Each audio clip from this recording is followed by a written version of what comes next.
नमस्कार, आपके साथ मैं हूं सबीना तामंग देशमुख। इजराइल हमास युद्ध को 32 दिन हो चुके हैं। आज 32वां दिन है। पूरी अपडेट के साथ हाजिर हैं। नमस्कार, मैं हूं आपके साथ शिवानी पांडे और बात करेंगे कि आखिर ये जंग आखिर किस मुहाने पर पहुंची है। इजराइल हमास युद्ध को करीब 1 महीना पूरा हो चुका है और इजराइल दावा कर रहा है कि उसने हमास के कई कमांडर को मौत के घाट उतार दिया। लेकिन अब भी ऐसे कई कमांडर हैं जो सुरंग में छिपे हैं और जंग के बीच नेतन्याहू ने एक इंटरव्यू में बड़ा बयान दिया। नेतन्याहू ने साफ कह दिया कि ना युद्ध विराम होगा, ना इजराइल किसी भी कीमत पर पीछे हटेगा और ये युद्ध हमास के अंत तक चलेगा, क्योंकि हमास का अंत गाजा को सुनहरा भविष्य देगा।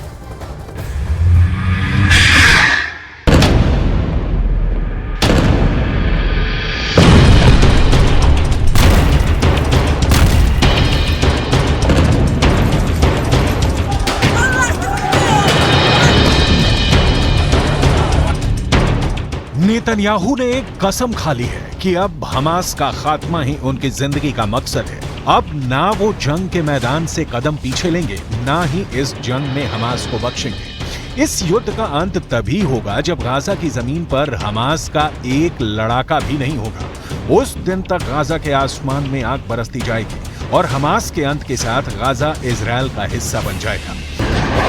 इजराइल हमास जंग के बीच इजरायली प्रधानमंत्री बेंजामिन नेतन्याहू ने एक बार फिर से हमास को नेस्तोनाबूद करने की कसम खाई है। एक इंटरव्यू के दौरान उन्होंने साफ कर दिया है कि हमास को खत्म करके ही गाजा के लोगों को अच्छा भविष्य दिया जा सकता है।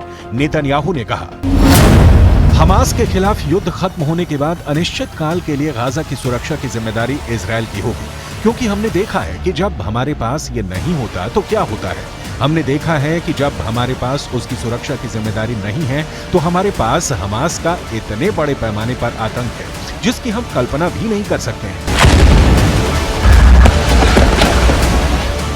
हमास और इजराइल में भीषण जंग जारी है।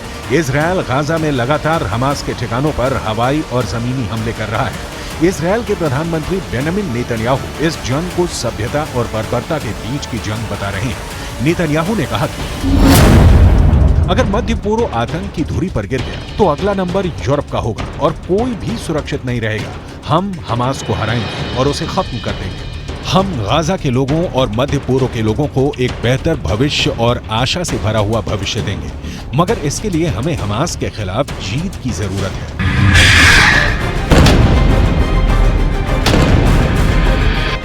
अमेरिकी राष्ट्रपति जो बाइडेन जंग के बीच कुछ वक्त के लिए युद्ध विराम की बात कह चुके हैं ताकि आम नागरिक बेमौत ना मारे जाएं और सुरक्षित जगहों पर पहुंच सके, लेकिन नेतन्याहू इससे इत्तेफाक नहीं रखते। इस सवाल पर नेतन्याहू की मुस्कुराहट ने काफी कुछ बयां कर दिया। उन्होंने साफ कह दिया वो युद्ध विराम के खिलाफ है, क्योंकि कुछ वक्त के लिए युद्ध विराम हमास के सामने आत्मसमर्पण के जैसा होगा। इस बीच हमास को हथियार और रसद की पूर्ति के लिए वक्त मिल जाएगा और फिर इजराइल के साथ जंग के लिए दोबारा तैयार हो जाएगा। हमास ने 7 अक्टूबर को इजराइल पर हमला किया था। इस हमले में 1000 से ज्यादा लोगों की मौत हुई और कई लोगों को बंधक भी बना लिया गया था। नेतन्याहू का दावा है कि उन्हें खबर है कि बंधकों को कहां रखा गया है। उन्होंने कहा कि जब तक हमने जमीनी कार्रवाई शुरू नहीं की, बंधकों की रिहाई का हमास पर कोई दबाव नहीं था। हमने देखा कि जैसे ही हमने जमीनी कार्रवाई शुरू की, हमास दबाव में आ गया।